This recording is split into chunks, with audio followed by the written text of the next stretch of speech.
Our Time for All Ages today is going to be a two-part Time for All Ages.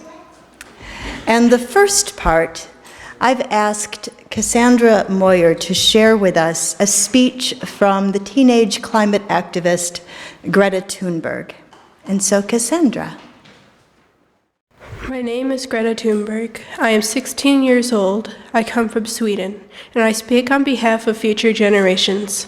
In the year 2030, I will be 26 years old. My little sister Buhite and I will be 23, just like many of your own children or grandchildren. That is a great age, we have been told, when you will have all of your life ahead of you, but I am not so sure it will be that great for us. Now we probably don't even have a future anymore. Because that future was sold, that so a small number of people could make unimaginable amounts of money. It was stolen from us every time you said that the sky was the limit and that you only live once. You lied to us. You gave us false hope. You told us that the future was something to look forward to. And the saddest thing is that most children are not even aware of the fate that awaits us. We will not understand it until it is too late.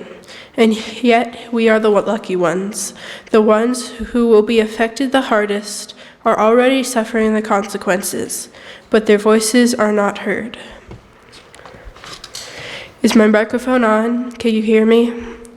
Around the year 2030, 10 years, 252 days, and 10 hours away from now, we will be in a position where we set off an irreversible chain reaction beyond human control that will most likely lead to the end of our civilization as we know it. That is, unless, in that time, permanent and unprecedented changes in all aspects of society have taken place, including reduction of CO2 emissions by at least 50%. Did you hear what I said? Is my English okay? Is the microphone on? Because I'm beginning to wonder. Many people say that we don't have any solutions to the climate crisis, and they are right, because how could we?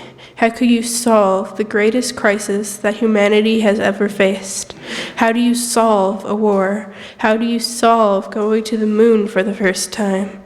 How do you solve inventing new inventions? The climate crisis is both the easiest and the hardest issue we have ever faced. The easiest because we know what we must do. We must stop the emissions of greenhouse gases. The hardest because our current economics are still totally dependent on burning fossil fuels, and thereby destroying ecosystems in order to create everlasting economic growth. So exactly how do we solve that, you ask us, the school children striking for the climate? And we say, no one knows for sure, but we have to stop burning fossil fuels and restore nature and many other things that we may not have quite figured out yet. Then you say, that's not an answer. So we say, we have to start treating the crisis like a crisis and act even if we don't have all the solutions. That's still not an answer, you say.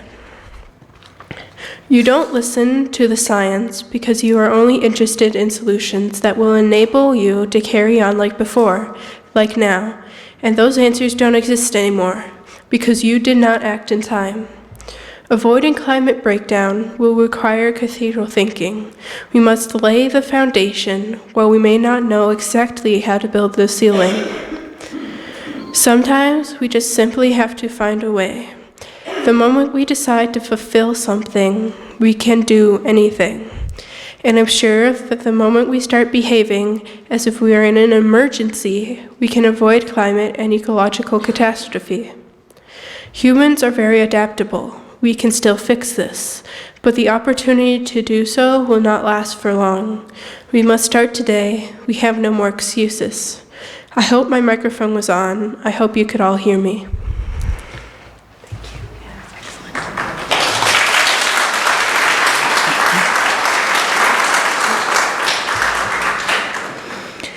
I heard her loud and clear. And I have to say, and this doesn't make me feel good about myself, as an adult, I find that I have feelings about being schooled by a teenager. Anyone else experiencing that? You don't have to raise your hands necessarily. I see the guilt in your eyes. My feelings vacillate between shame at being called out for not doing more to address the climate crisis and feeling defensive about how powerless I am to address and remedy these global scale problems. You know, we talk a lot about an interdependent web, but I haven't seen it. You know, has anyone seen that web? Have you run into it like you do in the woods? And you want to run into a spider web and run screaming out of the woods and jump in the shower because it might be on you? I think it would help if the interdependent web worked like that. Not that we would run screaming into the shower and try to get it off us, but that we could understand it, we could point to it, we could bounce on it like a trampoline and go, I understand how I am supported by the interdependent web. I get it. So the thing that is going to be demanded of us as humanity, as a life form, is figuring out ways to participate in that interdependent web and not just think that we're the project managers for it. Does that feel a little ouch? It hurts me. So much, well, actually not just so much of life on Earth, everything on life on Earth is connected. Do you know that trees talk to each other? Not just like in Lord of the Rings, but like truly. They communicate. They communicate in ways that are outside of our ways of understanding, but they do communicate. If there's something going on with the trees over here, particularly pecan trees, and I only say particularly because I recently read about how they communicate. So, of course, they're the best, because that's all I know. Angela could help me do the next 100 types of trees that communicate and how they do it. But it doesn't matter that I don't personally understand how it works. Just knowing that something beyond my personal comprehension can still happen. The interdependent web can still exist even if I don't see it. And we are connected energetically. So I have this really super cool toy that I bought, because Amazon will let you buy anything. Who knew? Because I couldn't find it in town. And it is an energy stick. And allegedly, I read the directions, and it said to have another person on the other end of it, and it will light up and make jumpy noises. So how cool is that? And so I know that Mickey has a lot of energy. And so I want you to really concentrate. Yep, all right. All right, you ready? I'm ready. We might get shocked. I don't know if it will. Mickey, there's something wrong with your energy, girl. Energy. Maybe the other hand. I know. So here, you come with me. Let's get Wendy. Okay. Because I think maybe it just takes more than one person. Right? Okay, so Wendy, come on up. And you hang on to Mickey's hand, because it works like this. Will you hold my hand, Lydia? Because now it'll work. Oh no. Oh no. I need some more. Someone who has a lot of energy. Do you have a lot of energy, Ann? Come on. We need a few more people. Come on the other side of Lydia. Come on, Shauna. Come on, Emma. Camille. One of you is going to have the magic spark. I just know it. Wait. Something's going to happen. Okay. So, Emma, let go of Camille's hand. What?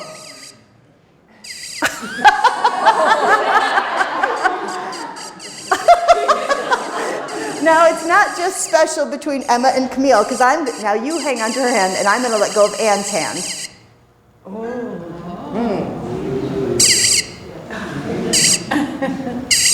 It's a circuit. It's a circuit, a complete circuit, and I know zero about electricity, but I know that I can make this thing buzz if we're all doing it together. Okay, that's getting a little obnoxious. You may sit. Thank you for being my test bunnies. So, what's the big lesson?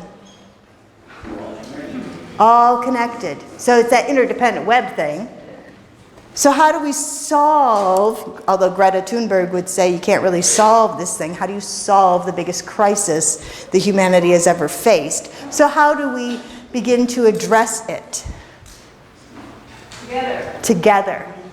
And not leaving anybody out, right? If the circle's open, it doesn't go woo, woo, woo. Nothing happens, right? It takes not only all of us, but all of us together. Can I do this by myself? Oh, I can. But I don't want to do it by myself because, saving the world is really going to take some time, and I only have Wednesday open, so busy, busy, busy. Actually, we'll learn more about how we can do this saving it together thing throughout the rest of the service. Thank you for playing along. Thank you for the people who bravely held on to this thing, not knowing what was going to happen to them, if they did. Let's sing our kids out to their classes, shall we? Today in Unitarian Universalist congregations across the nation, and indeed, the world, people are preparing hearts and minds to participate in the upcoming youth climate strike to take place this Friday. I hope that it's not just UU congregations. I hope faith leaders in many traditions are taking this global climate action seriously enough to urge their members to participate. I shared worship materials with the Williamsville area clergy and religious leaders group, and I did hear from one minister who was interested, so that's something. As we heard from the excerpted speech by teenage climate activist Greta Thunberg, we are at a crisis point regarding the climate catastrophe. Of course, we've been knowingly marching toward this moment for decades, hoping that someone else would make the hard decisions and changes so we could continue our relatively comfortable lives. Why, yes, my house does use energy for heating, but I keep my thermostat at 64 in the winter, so I'm doing my part. Well, yes, we do use quite a bit of water, for drinking, cooking, laundry, a little bit outdoors because we've got a fairly new tree that we're trying to keep alive, but we've disabled the dishwasher, and we don't keep the water running while we brush our teeth. Do all of these things make a difference? Of course. Do they make enough of a difference?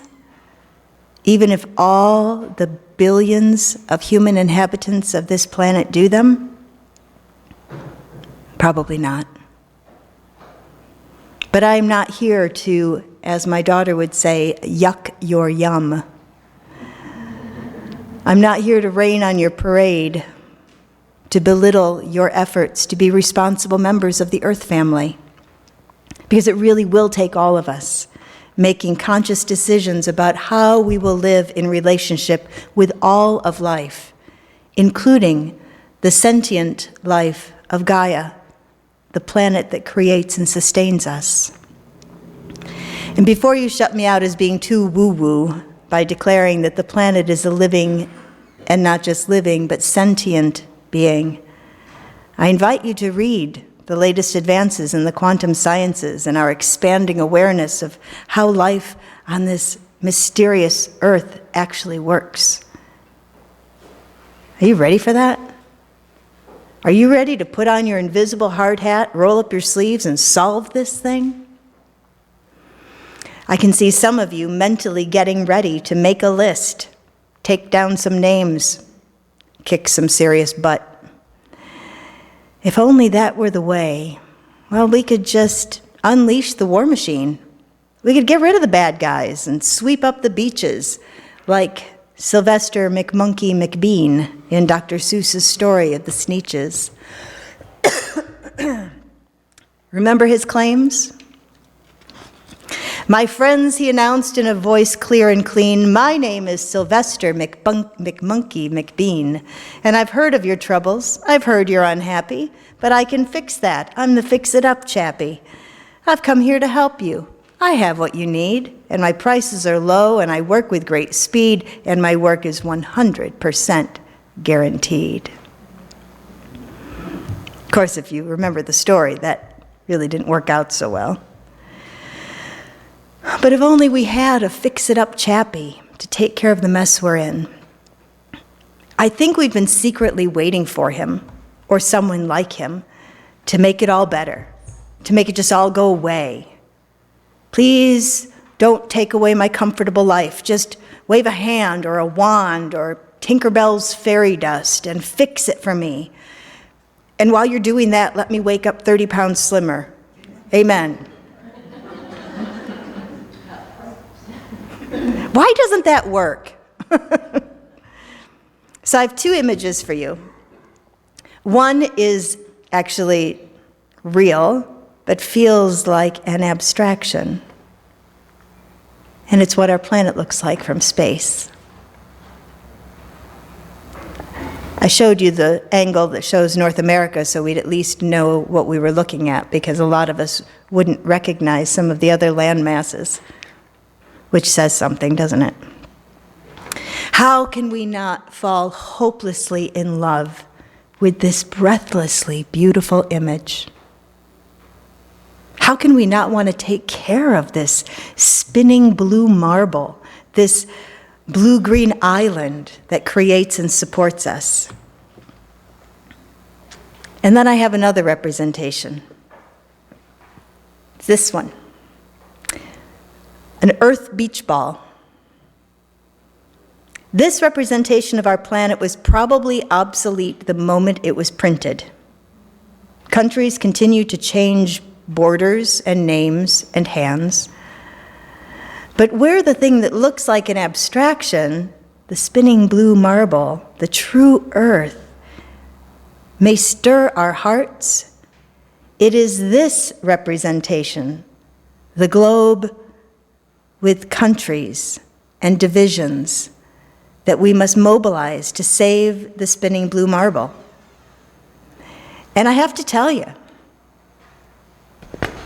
what's happening these days? Are you ready? It's kind of like a global game of hot potato.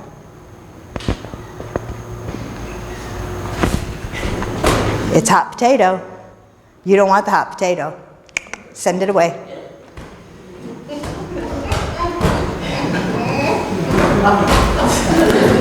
Oh, I can see who the volleyball players have been. You can't just leave the earth there in the aisle. That's another whole sermon. Hot potato, nobody wants it. Uh-oh, nowhere to go. That says something too, doesn't it? Not mine, not it. Ooh, nice arm. You notice I flinched rather than actually trying to catch it because I didn't want to show off how terrible I am at catching things. This side of the room, don't worry. We can play games later. Hot potato. Kind of fun at church. Not so good for our planet. Nobody wants the responsibility. Nobody wants to be the first to make the drastic changes to lifestyle. Nobody wants to give an inch, which is so different from the global game of keep away when it comes to resources, to oil, gas, coal, to the minerals that make our mobile phones and laptops work, to the everything here is mine of the colonialism that separates the haves from the have-nots. So let's get real. Let me start by saying that it's true. The house is on fire. Conservative estimates from respected climate scientists indicate that we have fewer than 12 years left before we hit the point of no return. Less than 12. As Greta reminds us, we need inventions that haven't even been invented yet. We need worldwide mobilization, which is what the Youth Climate Strike on Friday is all about. Demonstrating to global leaders in politics and industry that the human race is done being the helpless consumers of whatever lies and half-truths they have to offer. We want change, and we expect them to take their eyes off the bottom line and off of their shareholders' profits and do something for the good of the planet. I hope to see a lot of you at Niagara Square at 2 o'clock on Friday afternoon.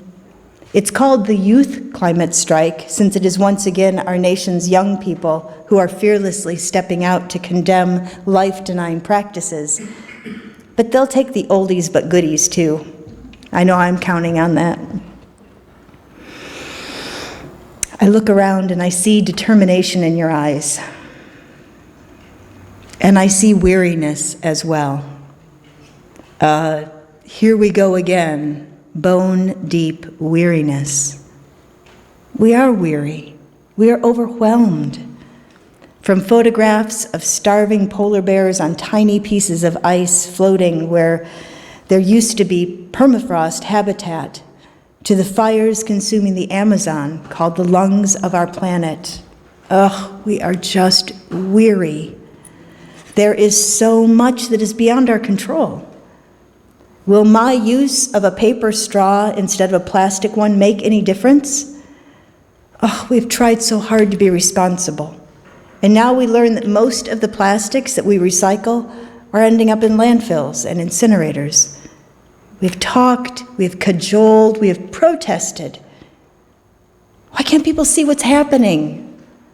Don't they realize the planet is dying? Because it is. Dying. The nearly imperceptible loss of insect life is a quiet harbinger that we have made the earth uninhabitable for the very creatures that perpetuate planetary life through pollination. We hear it in the news, we read it in the magazines and the papers. This is not new information. Why are we unresponsive to what is right before our eyes? Is it a global case of fatalism? Or nihilism? I believe there is still hope. Maybe my stubborn hopefulness is related to having been blessed with medical intervention that quite literally saved my life. If that can happen on an individual level, I think even though we say the planet is dying, and if left to continue, the outcome is pretty sure, but there is intervention. Life can be saved. We can be part of that intervention that breathes new life into our planet. So let me ask you something. It's going to seem like a non sequitur, but you really need a moment to catch your breath here. So humor me. You don't have to raise your hand or do a dance or anything. Have you ever tried to logic someone into an emotional response? So imagine your beloved kneeling before you, and rather than pledging their love, they're listing all of the logical reasons why you should be married. Cheaper rent, fewer leftovers when you cook, someone to go to parties with. And you know, you've been dating a long time. People do expect you to make the next move. How romantic. How could you possibly resist that? But making a commitment to another human being is rarely a logical decision.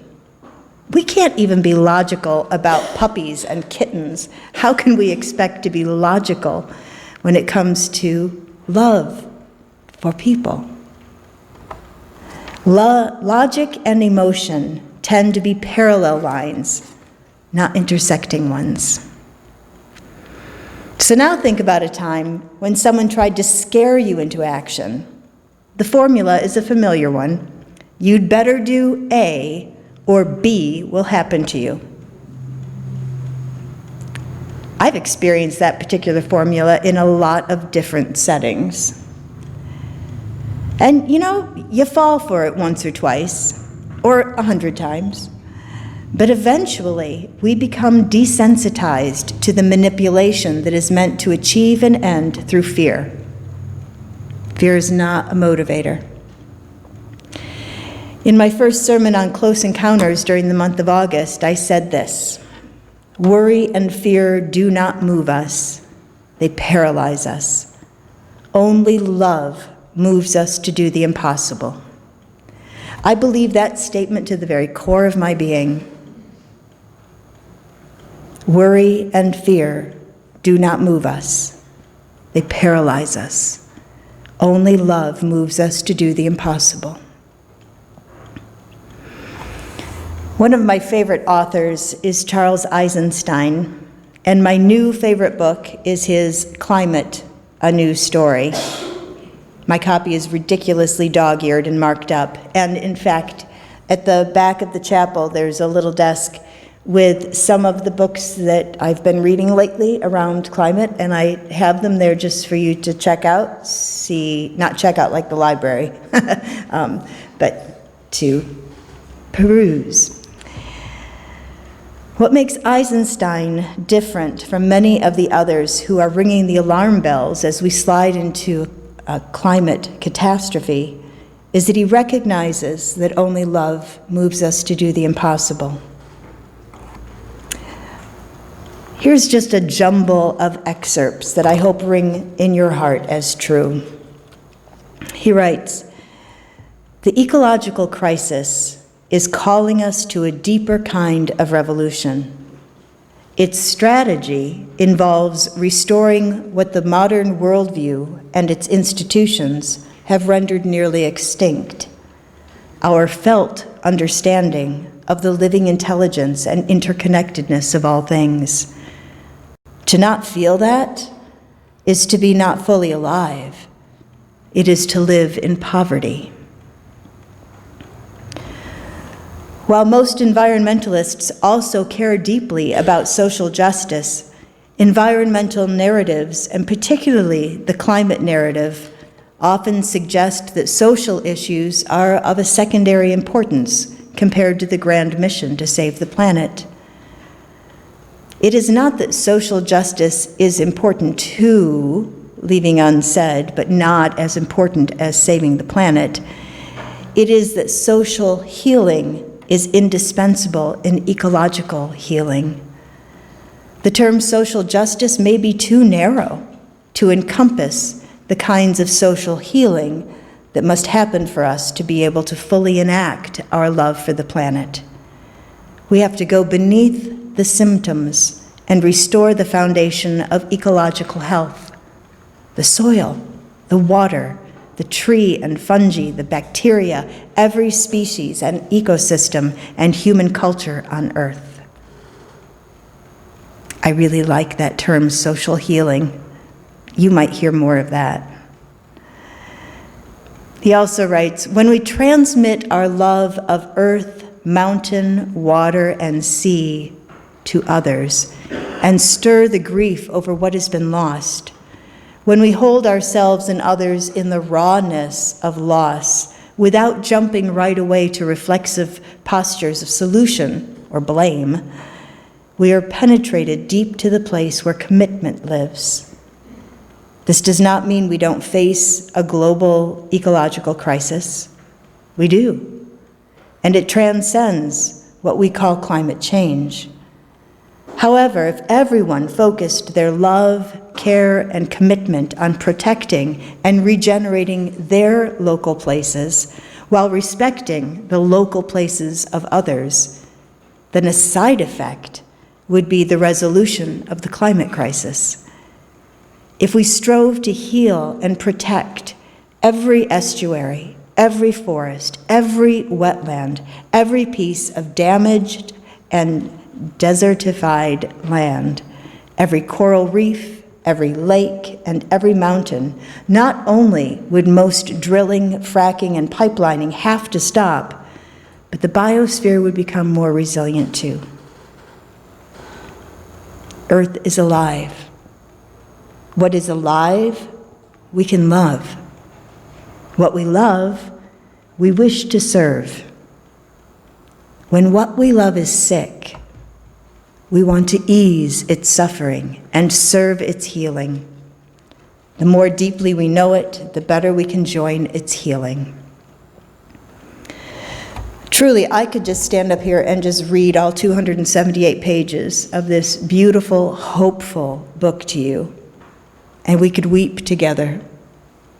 We could weep tears of atonement and forgiveness, tears of grief, tears of promise. What is alive we can love.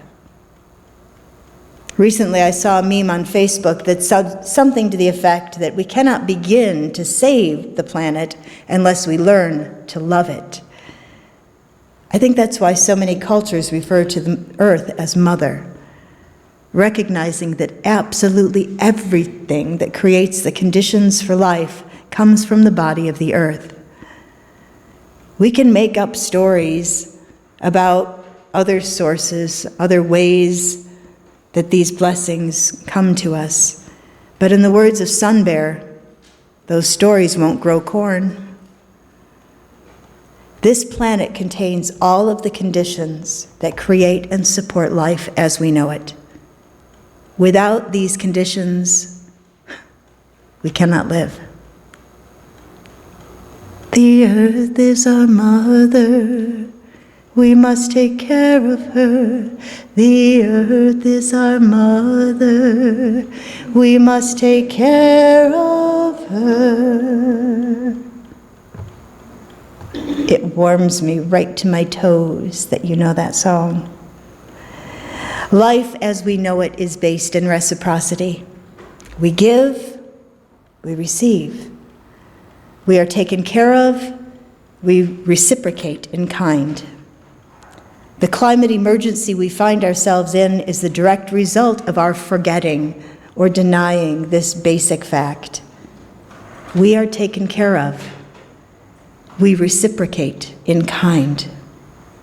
That is a universal law, and it applies to other humans, the other living beings that make up the interdependent web, and the earth, mother of all life.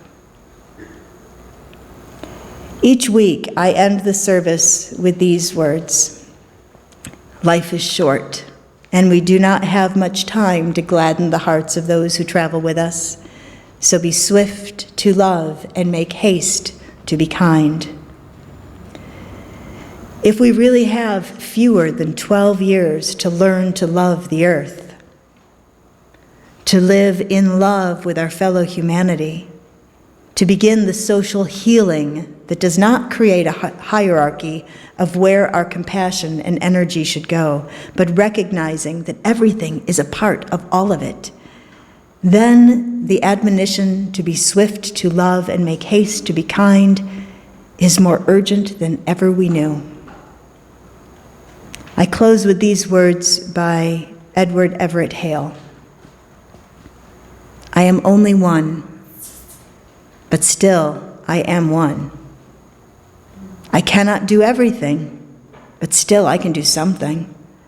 And because I cannot do everything, I will not refuse to do the something that I can do. May we commit to do the something we can, and to add our voices to others on behalf of the planet and the generations to come. May we make it so.